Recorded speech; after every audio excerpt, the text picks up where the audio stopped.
Sun, Moon, Rising, Venus signs, cross watchers. Ito yung reading mo for January 12 to 18. Pero timeless reading din naman kasi ito, Gemini, kahit na lumipas na yung mga petsang binanggit ko.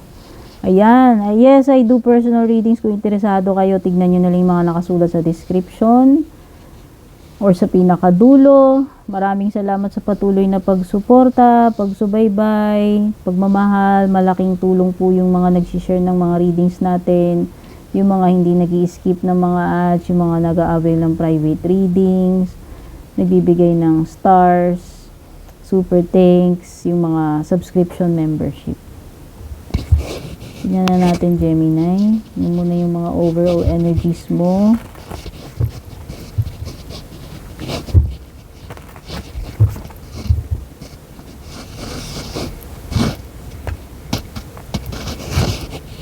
Meron ka ditong vulture and asphodel, upheaval.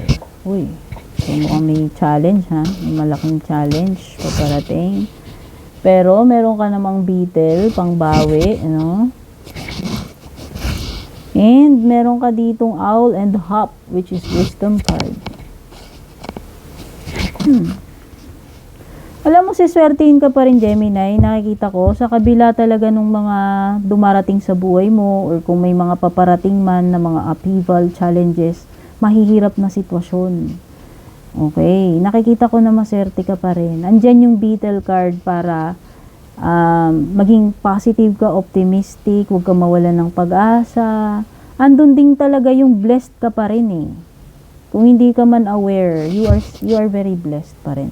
Kahit sabihin mo ang daming mga problema, mahihirap na kalagayan, challenges dito na kinakaharap mo or kakaharapin mo. Andyan pa rin yung magiging blessed ka, happy ka.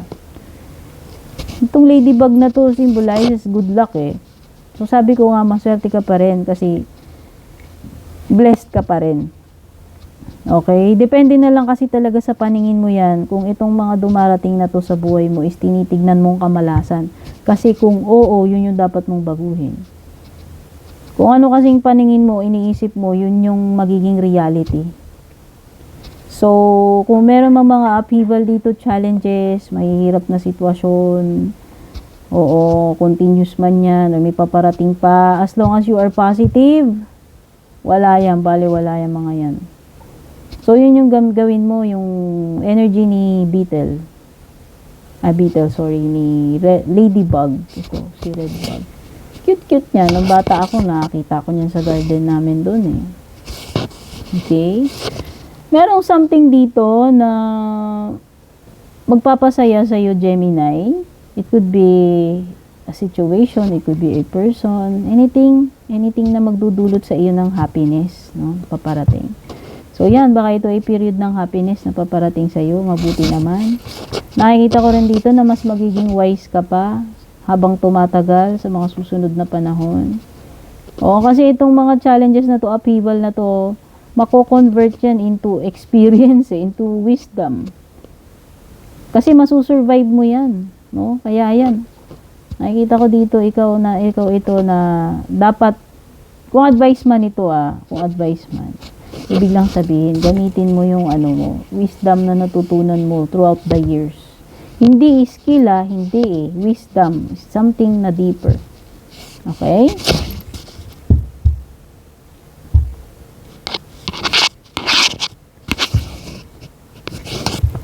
Ano pa natin yung ibang messages.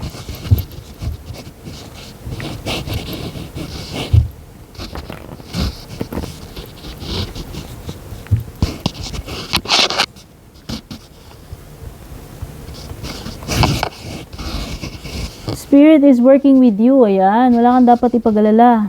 You are divinely guided, protected. Inaasistihan ka ng divine. Okay? Ayan. Hindi mo man nakikita, pero merong invisible force or divine na umaalalay sa iyo. No? Kaya hindi ka dapat matakot, mawalan ng pag-asa, mangamba, ma-insecure. Nandiyan yung langit para gabayan ka. There is rapid movement, no? Mala 8 of Mala 8 of Wands. Meron something dito na mabilis na Gemini. ASAP na siguro. Oo, meron something dito na kailangan madaliin, i-rush, or pwedeng mabilis yung pangyayari, or pwedeng mabilis yung progress, mabilis yung pagbabago kasi may movement eh. Ibig sabihin may pagbabago rin. Okay? Basta meron diyang something na mabilis nangyayari or nagbabago or magkakaroon ng progress. Abundance, ayan na, malapit na. Baka yun yung mabilis. No, hindi mo in-expect na magiging ganun kabilis yung pagtuturn ng mga events, no? mga happiness na yan, magagandang bagay na yan. From upheaval to happiness eh. So nakikita ko nga, ang bilis ng transition, ang bilis ng pagbabago. At least, di ba, pa-improve, pa-ganda, pa-happy. Okay? Abundance and prosperity paparating sa iyo ngayong week na ito. Kasaganaan, mga blessings, di ba? Sabi ko nga, maswerte ka pa rin, blessed ka pa rin. Yun yung laging tatandaan mo, Gemini.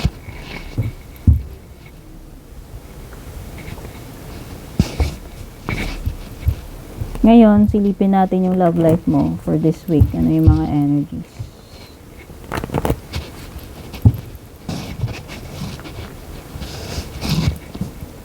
Okay. Meron ka ditong open your eyes, gratitude,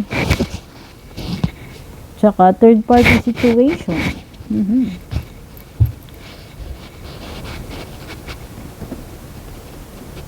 Oh, so dapat daw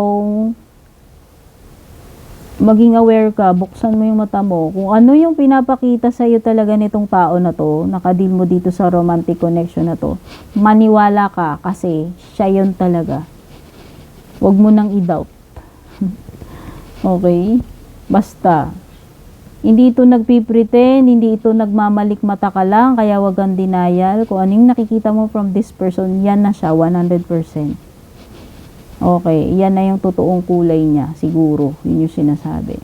Pwedeng may third party, yung iba sa inyo dito, baka may yan ang kakaharapin ninyong problema na next dito sa connection ninyo. Or pwedeng merong mga tao na sa gabal, nangingialam dito. Kung hindi man yan karibal, kung hindi man yan kaagaw like kabet, no?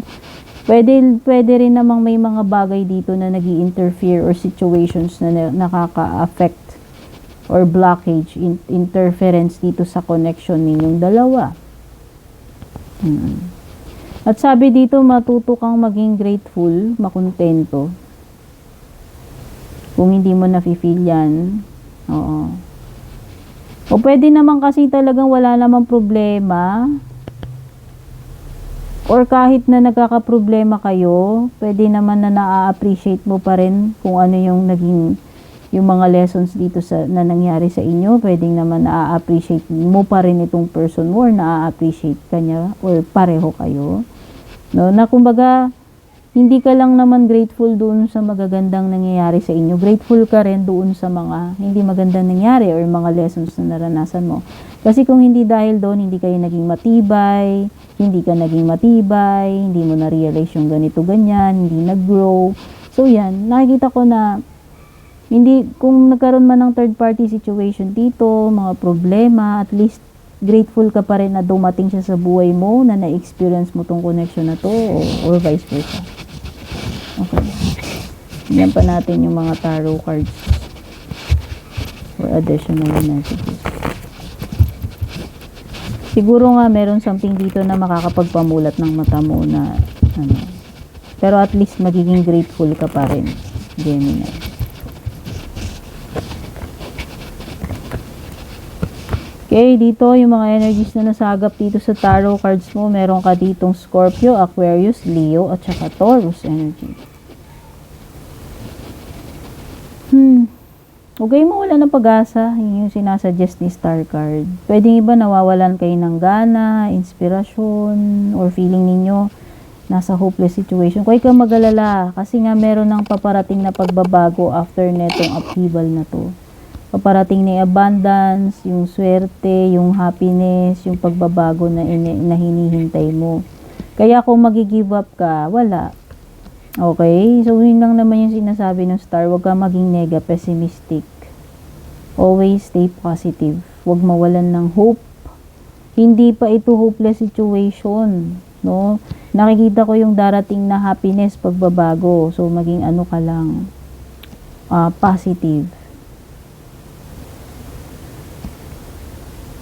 Iba dito nadidepress kayo, iba yung mga energies ninyo, meron ditong tao na masyadong sensitive or emotional, wala na sa lugar, wala na sa katwiran. Oo, yung iba siguro baka nakakaranas ng depression, kalungkutan.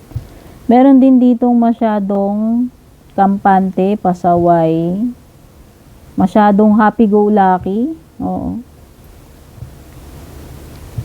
Meron ganyang energy. May mga negative energies dito or emotions eh. Pwedeng iba desperado kayo, nabubore, nadidepress, nagiging hopeless. So, yan yung maiiwasan ninyo. Kailangan mag-shift yung energies nyo sa positive. Merong mga bagay dito kailangan mong harapin, Gemini. Kailangan mo manindigan, maging matapang. Kailangan ipaglaban mo. Wag na wag ka daw magba-back down, mag-give up. Okay, buhay mo daw yan eh. Buhay mo yan, kaya ikaw ang in control dapat dyan. Wag mong hayaan na ma-defeat ka niyang situation na yan or whatever. Okay? Mag-stand up ka, manindigan ka, ipaglaban mo yung kung ano yung dapat mong ipaglaban dito. Okay, yung iba sa inyo wala masyadong progress kasi pwedeng kulang sa effort eh. Kung ikaw man ito yung person na nakakadil mo. Kung yung person na nakakadil mo, pwedeng si Taurus. Kasi bogged down kayo, yun nga yung mga nega-nega rito. Kaya yun muna, yung vibration mo muna, baguhin mo yung energies mo, Gemini. Meron kang merong ditong pagiging stagnant eh, stuck eh. Oo, low vibe energy. Meron iba nawawala na kayong gana, feeling nyo wala nang pag-asa yan, hindi worth it, no? Baka may mga ganyang bagay na hindi talaga worth it. Tignan na natin, Gemini. Ano pa ibang paparating sa'yo?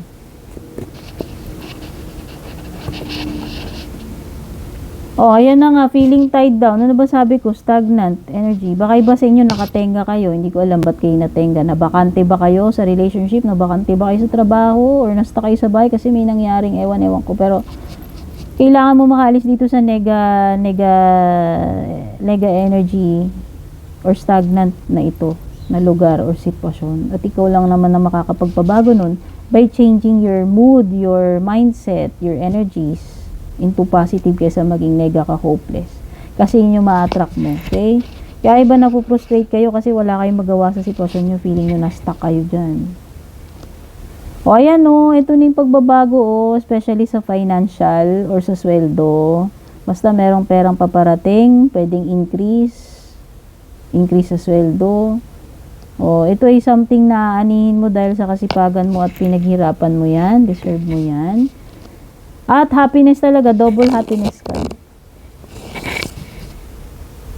Meron talagang ditong magiging very, very happy ka soon. Kung ano man yung mangyayari niya o paparating or marireceive mo, Gemini.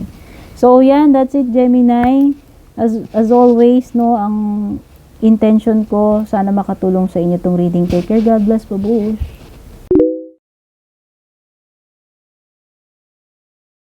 And kung balak nyo pong mag-book or mag-inquire ng personal readings ko, basahin nyo lamang po itong nakasulat sa screen or yung nakalagay sa description.